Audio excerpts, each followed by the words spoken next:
Hey guys, and welcome to another Stream Raiders unit guide video. In this video, we'll be talking about the melee class units. These are our damage dealers, but they don't do as well taking damage. While these units can be vital in some battles, they're not always useful, so it's really important to know when to place them and where. And for the love of Blob, please stop making your warriors rally spec. Warriors, you're killing me!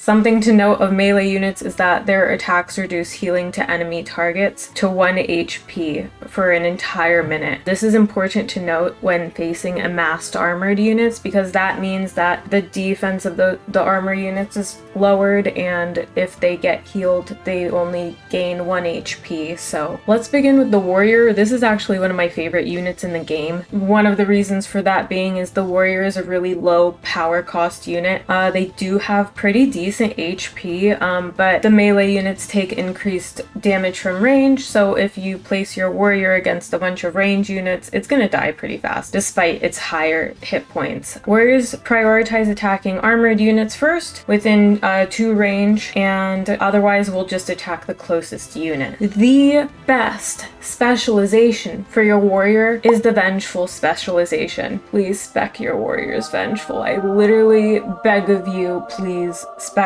them Vengeful. It literally turns your warrior into a walking buster, a walking fighting buster. It's amazing. Not only will your warrior deal a lot of damage before it dies, but when it dies surrounded by its enemies, it explodes, dealing damage equal to its current damage in a 2 range radius. So that's massive. That's so much damage dealt. Raging spec is just irrelevant because it's damage dealt to enemy warrior units, and we don't use melee to fight melee. If we're playing strategically and we see enemy melee amassed, we drop range to kill them quickly. And then the rally spec, guys, just stop. Don't do it, please. I hate it. I hate it. Just go with Vengeful. It's so strong. Just go Vengeful warriors. We want that vengeance. Cool. Next, let's go into one of the strongest units in the game, the Barbarian. The Barbarian deals damage with AoE, which makes it so special. This unit has a higher power cost, so it is best to place it epicked. In a campaign, it doesn't really matter if you epic it or not. In dungeons, placing an epic barb gives you the best bang for your buck. Making this unit epic also doubles its hit points.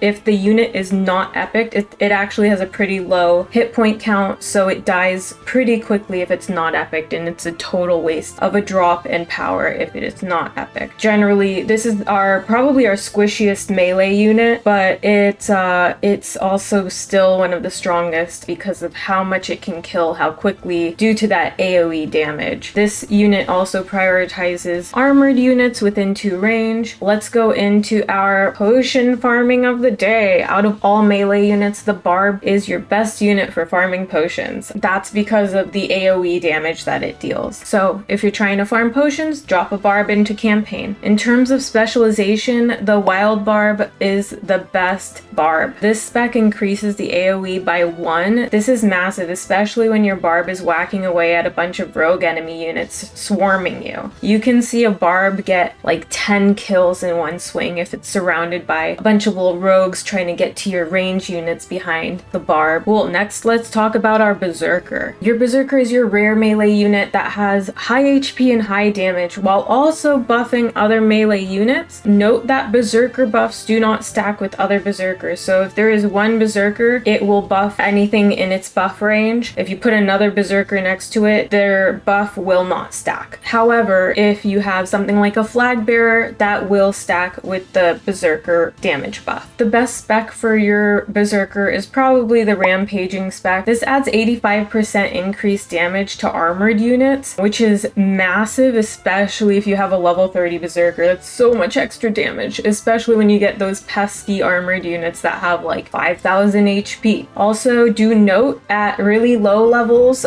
your Berserker is still pretty strong when you make it epic. So if you're a new player and you're not sure what to epic, your low level Berserker is still going to do pretty well when it's relevant to be placed. Last and possibly least in our legendary melee unit guide is the Warbeast. Warbeasts have a faster attack speed than other melee units, and it has a slightly slightly increased range of 1.1, and it reduces nearby enemy damage, which offers protection to itself and its ally units. This all sounds really great, but it's a really expensive unit to place down, and it can die pretty quickly. You can oftentimes get the same or better results with other melee units or just other units. If you get your Warbeast to level 20, wow, the best specialization is probably Terrifying. This spec increases the damage reduction from enemy units to 70 from 40 and adds a 60% bonus damage to armored units. The biggest takeaways here are that melee units are great against armored units and weak against range. So place them in battles where there aren't many ranged enemies and they will absolutely shine. I hope this guide has helped you. If it has, please leave a like and comment down below telling me what your favorite melee unit is. You know what mine is, or do you? Have a good day, guys. I hope this helps.